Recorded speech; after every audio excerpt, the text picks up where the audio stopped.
को मौनी अमावस्या, उस दिन दूसरा शाही अमृत स्नान होने वाला है।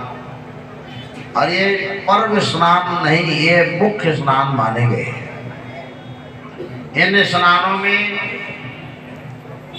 महापुरुषों का, गुरुजनों का जो सानिध्य प्राप्त होता है, जो उनका आशीर्वाद प्राप्त होता है, उससे जो भक्तजन है, श्रद्धालु है, विवेकी है, उनको अत्यंत लाभ होता है।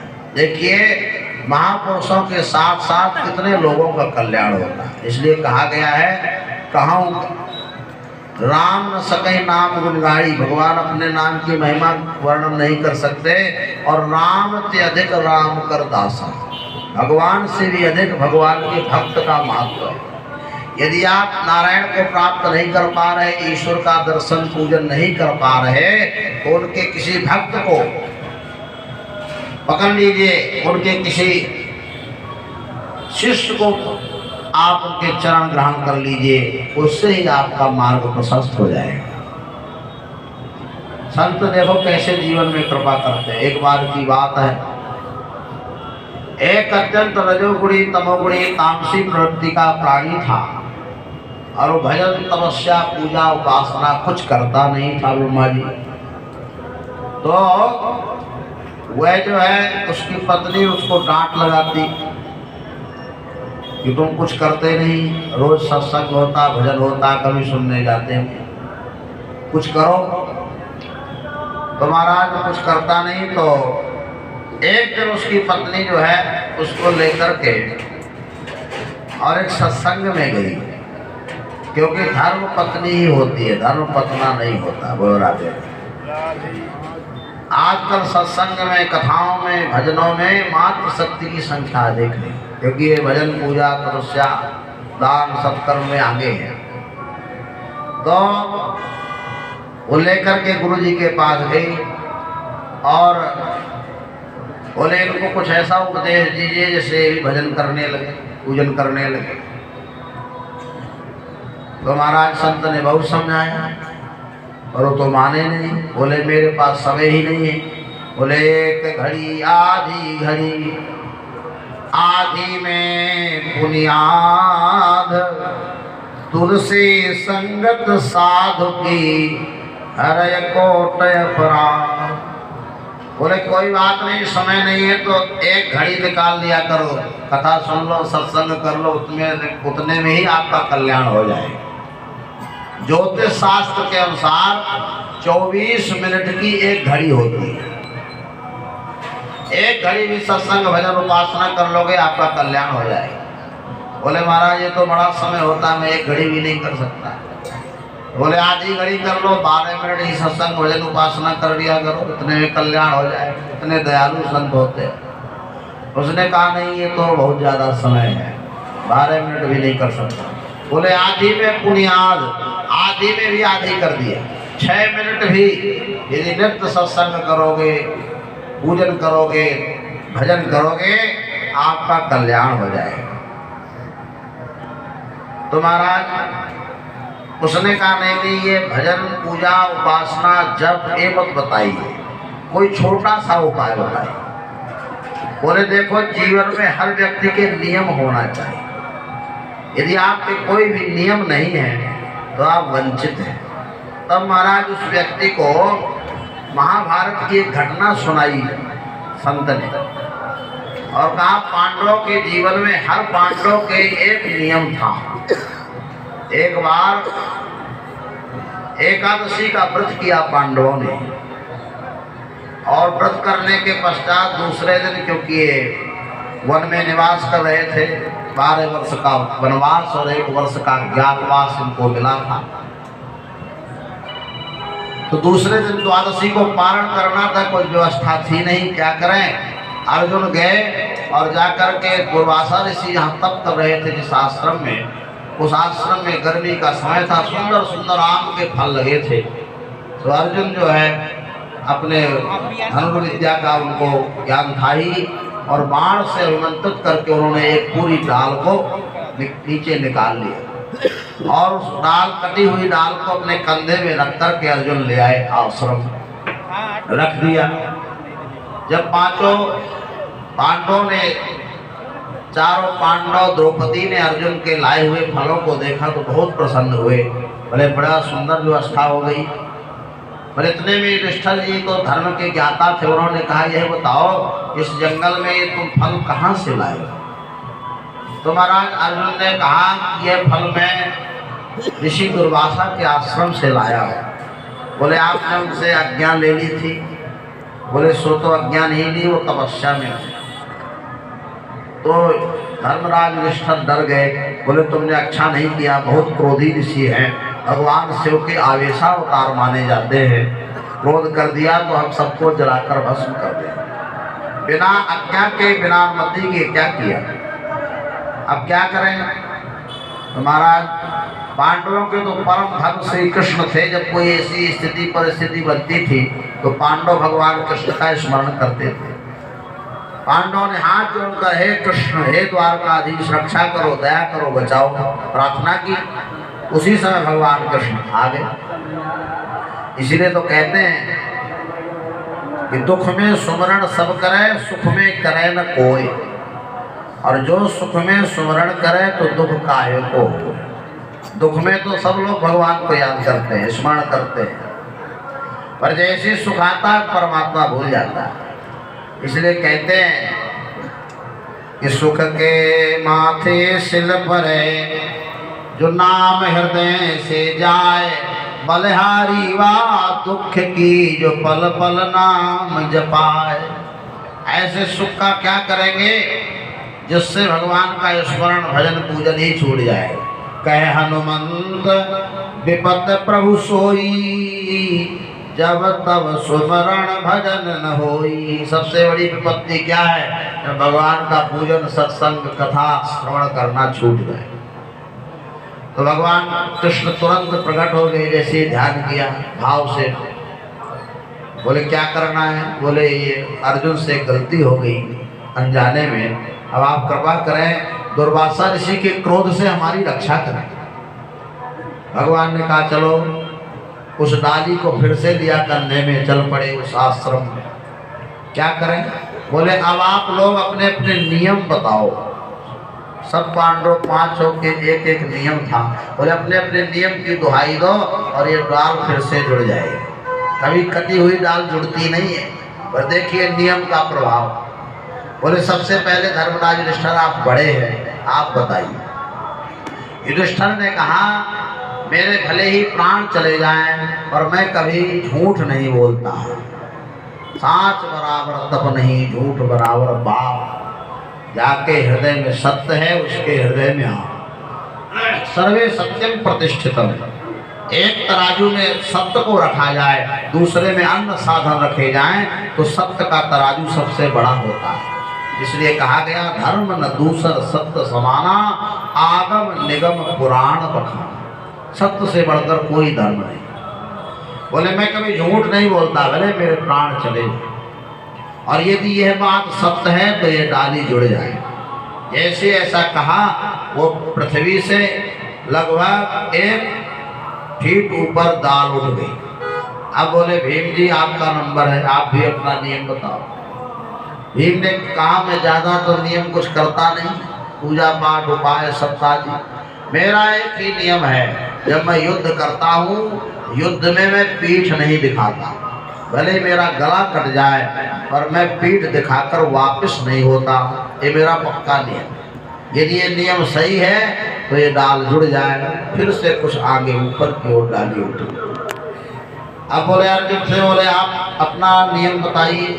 अर्जुन ने कहा मैं कोई भी वस्तु जब पाता हूँ, फल हो, मीठा हो, जल हो, भोजन हो, फलाहार हो, वो बिना भगवान को निवेदन किए नहीं करता। तुदीयम वस्तु गोविंदा तुभ्यमेव समर्पये। अर्पण कर देता हूँ तब पाता हूँ, ये मेरा पक्का नियम है। और यदि अर्पण नहीं करता, व्यवस्था नहीं होती तो मैं भूखा रह जाता है।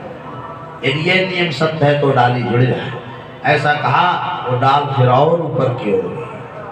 नकुल से कहा आपका नियम क्या है? नकुल ने कहा मेरा एक ही नियम है। नीम का वृक्ष जानते हैं ना आप लोग? बोले मैं नीम के वृक्ष की दातून करता। उस समय ये वृक्ष की जगह दातून होती, यदि वो वृक्ष नहीं मिलता तो मैं 2-4 दिनों तक भूखा रह जाता हूँ और मैं उसी वृक्ष की दातून करता। ये मेरा पक्का नियम है। फिर से डाल उठने लगी। अब बोले सहदेव का नंबर आया। बोले आप बताइए। सहदेव ने कहा मैं ज्योतिष विद्या का विद्वान हूँ, गणित का जानकार हूँ, 6 महीने आगे और 6 महीने पाछे की बातें जानता हूँ। आगे क्या होने वाला है और क्या हो गया है, पर जब तक कोई मेरे से पूछता नहीं मैं बताता। लाक्षा भवन में पांडवों को जलाने का षड्यंत्र हो रहा था, सहदेव सब जानते थे, साथ में थे, लेटे थे, पर कोई पूछा नहीं तो बताया नहीं। बाद में जब पूछा तब बताया। और एक कथा आती है, दुर्योधन ने जाकर के युद्ध का मुहूर्त सहदेव से लिया और पहले पूछ लिया तो सहदेव ने मुहूर्त भी दे दिया। और फिर महाराज बाद में पांडवों को पता चला। बोले अब क्या करें, मुहूर्त तो दे दिया, विजय उसकी होगी। तो बोले कोई शुभ सगुन यदि हो जाए तो मुहूर्त पर मात दे सकता है। तब भीम ने वो उपाय किया। महाभारत में कथा। अंत में द्रौपदी का नियम आया। बोले अब अपना नियम बताओ। द्रौपदी ने कहा मैं पातिव्रत धर्म का पालन करती हूँ, अपने पतियों के जगने से पहले जग जाती हूँ, इनको भोजन कराने के पश्चात भोजन करती हूँ, इनकी सेवा शुश्रूषा करती हूँ और पूरे नियम से मैं कृष्ण मंत्र का जप करती हूँ। यदि यह बात सत्य है तो ये डाल जुड़ जाए। अंत में भगवान कृष्ण ने कहा यदि भक्त ही मेरे सब कुछ है, अहम भक्त पराधीना ना सुतंत्र वक्तुजा, मैं भक्तों के अधीन हूँ, भक्त मेरे मुकुटमणि है। ये बात यदि सत्य है, मैं भक्तों का ही जीवन में पक्ष लिया हूँ, तो ये डाल जुड़ जाए। जैसे ऐसा कहा वो कटी हुई डाल पूरे फिर से जुड़े। कहने का तात्पर्य क्या है, व्यक्ति के जीवन में एक नियम होना चाहिए, अरे 2-4 मिनट का नियम। जैसे संत ने घटना बताई, उसने कहा ठीक है 2-4 मिनट का नियम मुझे भी बता दो।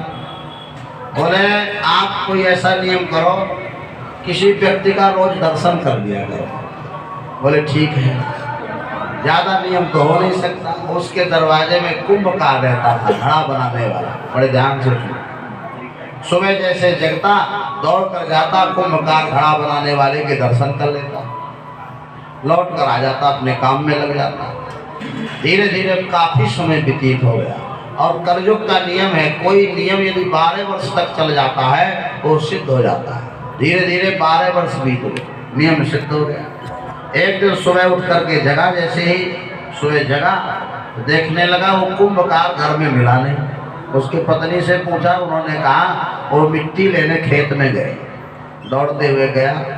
हुआ क्या था, पहले ये बैंक तो होते नहीं थे, लोगों के पास धन होता था, स्वर्ण है, चांदी है, रजत है, बटलोई में भरकर लोग जमीन में दबा देते थे। तो जब वो मिट्टी खोद रहा था, खोदते खोदते एक बटलोई मिल गई धन की। निकाल कर देखा, उसमें स्वर्ण के चांदी के सिक्के भरे थे। चारों तरफ देखने लगा, कोई देख तो नहीं रहा। जैसे देखा इतने में वो पीछे से आ गया जो इसको रोज देखता था। जैसे चारों दोनों के नेत्र आपस में मिले, उसने कहा देख लिया देख लिया। अब उसको लगा कि इसने मेरा धन देख लिया। उसने कहा कोई बात नहीं, देख लिया तो ठीक है, आ जाओ। उसने कहा नहीं नहीं देख लिया। और इतना कहकर वो चला गया। अब इसको लगा ये राजा से बता देगा तो जो मिला वो भी छुड़ा लेगा। वो गया जा करके घर में धन लेकर, बोला कोई बात नहीं, अब आपने तो भाई देख ही लिया है, ये धन मुझे मिल गया है बटलोई, आधा आप ले लो, आधा मैं ले लेता हूँ, किसी से बताना नहीं। बोलो राधे राधे। उसको आधा धन मिल गया है। अब उसने विचार किया कि आज से 12 वर्ष पहले गुरुजी ने नियम बताया था कि जीवन में 10 मिनट का, आधे घंटे का पूजा पाठ जप तर्पण कुछ नियम ले लो या किसी के दर्शन करो। और मैंने कोई नियम नहीं किया, केवल इस व्यक्ति का दर्शन किया तो पूरा जीवन जीने के लिए, भौतिक सुखों को पाने के लिए, ये जीवन भर चलाने के लिए इतना सा धन मिल गया।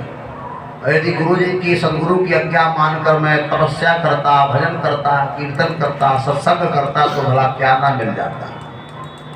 तो कहने का तात्पर्य केवल इतना है, जीवन में महापुरुषों की, सदगुरुओं की जो आज्ञा है, जो हमारे शास्त्रों के वाक्य है, उन पर हमको विचार करना चाहिए। व्यक्ति को व्यक्तिनिष्ठ नहीं होना चाहिए, व्यक्ति को शास्त्रनिष्ठ होना चाहिए।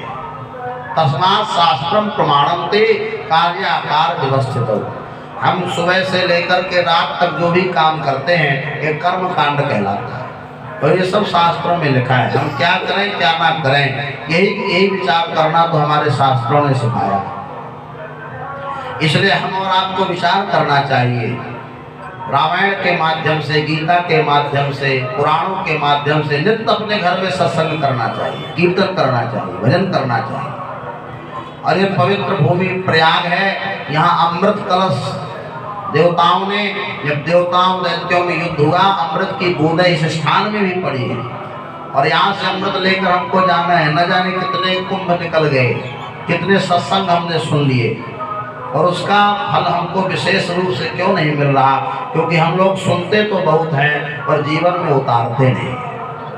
उसका परिणाम यह होता है यतस्य यतना श्रमेव केवलम, वो केवल श्रम ही रह जाता है। इसलिए जो भी हम श्रवण करें उसको जीवन में हृदयंगम करें और प्रयास करें कि उसको उतारें। जैसे गंगा जी के विषय में लिखा है, गंगे गंगे तियो भूयात् योजना नाम सतैरपि मुच्यते सर्व पापेभ्यो विष्णु लोकम स गच्छति। विष्णु पुराण में आया है। अनेकों किलोमीटर दूर से भी गंगे गंगे का स्मरण करके स्नान करने वाला व्यक्ति भगवत धाम जाता है। ये गंगा की महत्वता है, क्योंकि गंगा कौन है?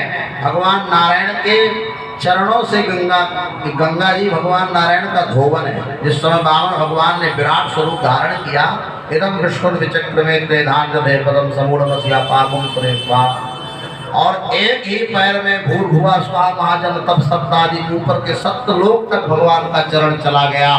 तब उस चरण को ब्रह्मा जी ने धोकर के अपने कमंडल में रख लिया।